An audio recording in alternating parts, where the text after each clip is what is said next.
마태복음 25장 14절에서 30절 말씀 제가 봉독해서 읽겠습니다.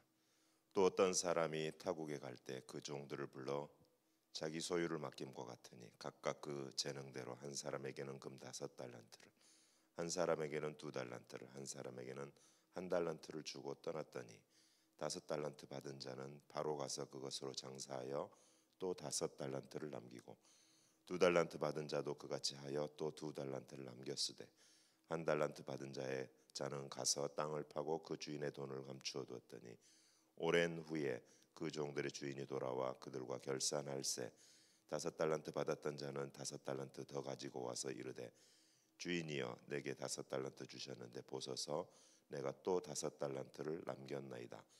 그 주인이 이르되 잘하였도다 착하고 충성된 종아 네가 적은 일에 충성하였음에 내가 많은 것을 내게 맡기리니 내 주인의 즐거움에 참여할지어다 하고 2달란트 받았던 자도 와서 이르되 주인이여 내게 2달란트를 주셨는데 보소서 내가 또 2달란트를 남겼나이다.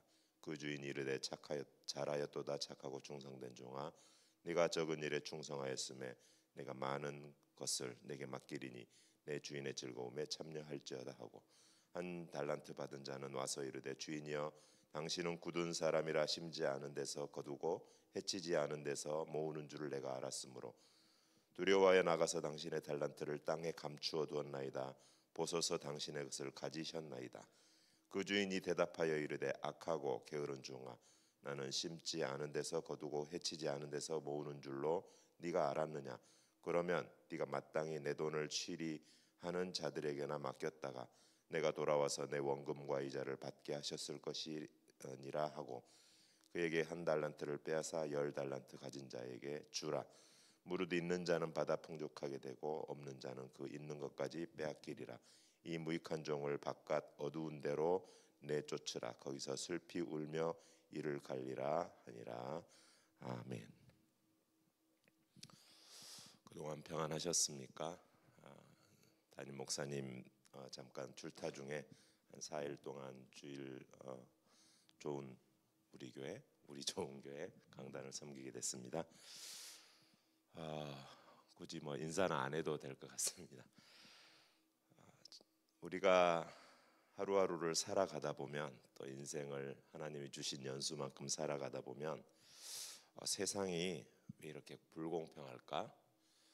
라는 생각을 종종 하게 됩니다. 하나님이 세상을 다스리고 계시기 때문에 더 솔직히 말씀드리면 우리가 믿는 하나님이 공평하지 않으신 것 아닌가라는 생각을 할 때가 있습니다. 여러분은 어떠십니까?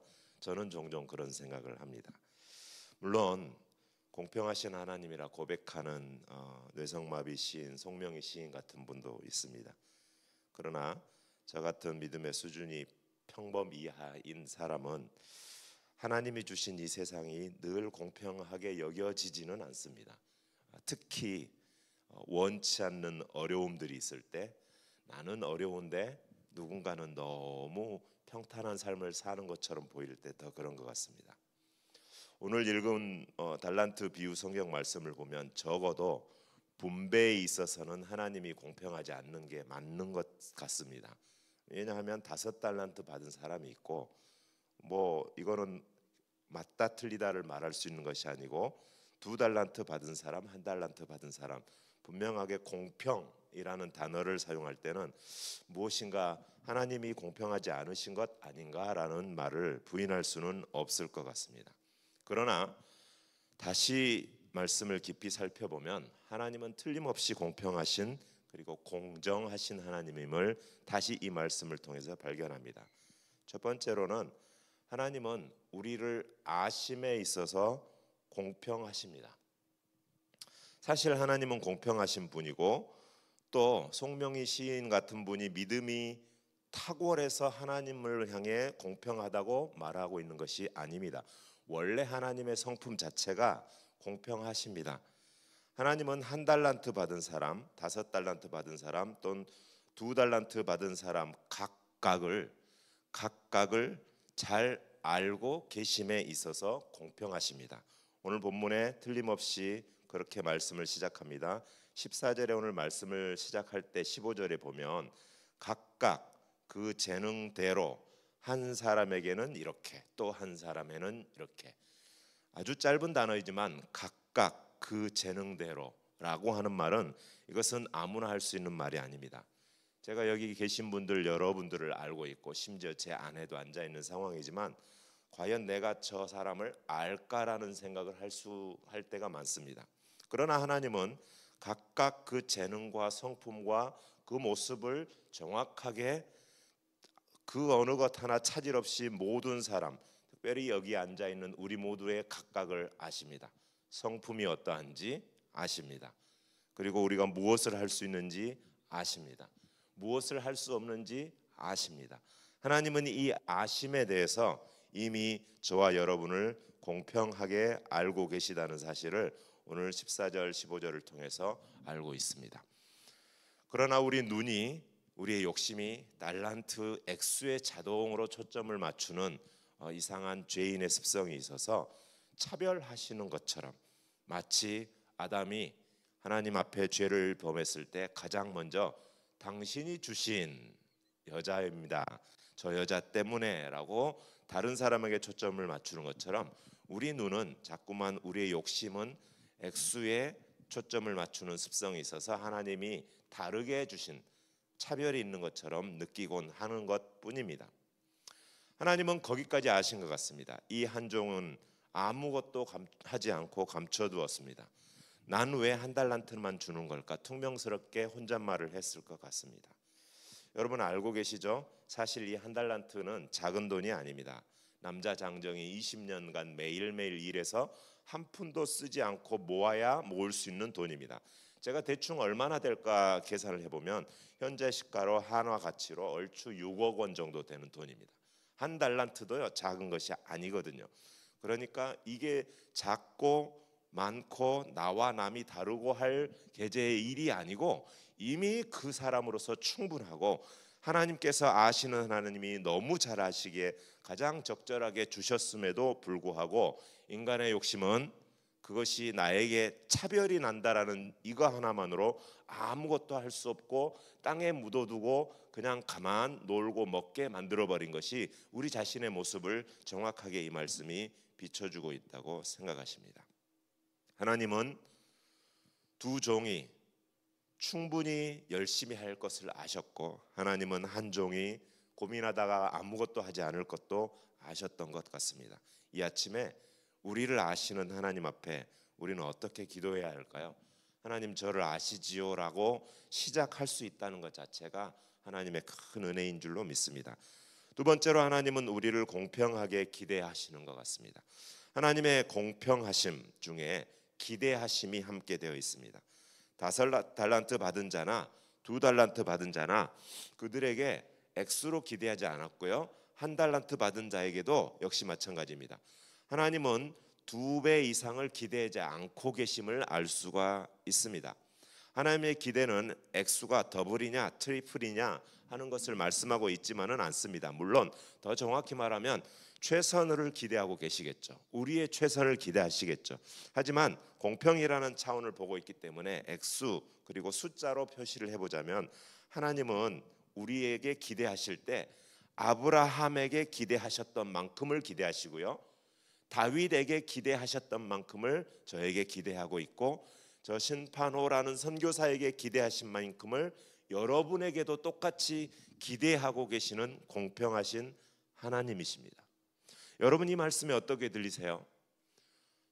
순간적으로 들으면 나한테 너무 기대하는 거 아니야, 나 그런 사람 아닌데 라고 할 수 있지만, 또 한편으로 들으면 하나님이 다윗을 기대하듯이 야곱 이스라엘을 기대하듯이 바로 나를 오늘 하루도 기대하신다는 것은 어마어마한 우리 안에 감동과 큰 힘을 주고 있습니다. 여러분 오늘 우리는 동일한 하루가 주어졌고, 우리를 잘 아시는 그분은 동일한 기대로 또 우리에게 하루하루를 주셨습니다. 고린도전서 10장 13절 잘 아실 것입니다. 사람이 감당할 시험밖에 너희에게 당한 것이 없고 하나님은 미쁘시사 감당치 못할 시험 당함을 허락지도 않으시고 만일에 당한다 할지라도 피할 길을 내시는 하나님. 하나님은 우리의 연약함과 부족함을 아시는 하나님이시기에 기대하심도 그 어떤 것도 더 기대하거나 더 원하는 하나님이 아니심을 분명히 성경은 말씀하고 있습니다. 마지막으로 말씀을 정리합니다. 인간은 비교의식을 가지고 스스로를 불공평하게 만들곤 합니다. 한 달란트 받은 종의 문제점처럼 불행히도 우리의 죄성은 남들과 비교하기에 특화한 눈을 가지고 있습니다. 비교하느라 내 자신이 무엇을 받았는지도 모르고 얼마나 큰 것을 받고 있는지도 모르고 액수로 그냥 표현하자면 6억이라는 돈을 받아서 그냥 매일 날려버리고 아무것도 하지 않고 스스로의 손발을 묶어버리는 어리석은 일을 자주 하곤 합니다.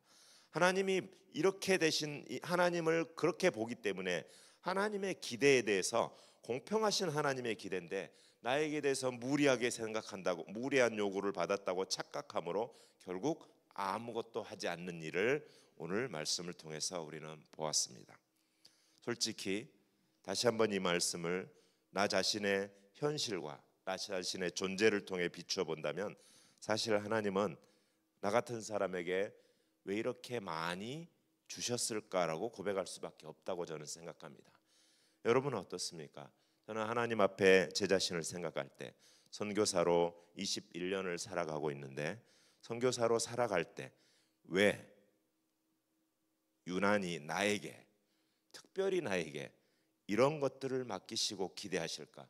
다른 사람에게는 이렇게까지 사랑을 주시는 것 같지 않으시는데 왜 나에게는 더 주실까를 늘 고민할 수밖에 없습니다. 하나님은 공평하시지만 적어도 나 자신에게만큼은 너무 많이 주셨다는 것을 고백할 수 있는 분들이 이 아침에 이 자리에 나와 계신 줄로 믿습니다.